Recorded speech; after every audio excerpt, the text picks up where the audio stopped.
सर्वमङ्गलमाङ्गल्ये शिवे सर्वार्थसाधिके शरण्ये त्र्यम्बिके गौरी नारायणि नमोऽस्तुते।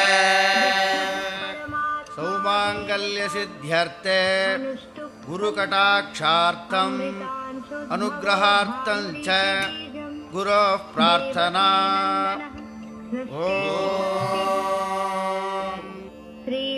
वृषध्वजाय विद्महे गृणिहस्ताय धीमहि तन्नो गुरुः प्रचोदयात्।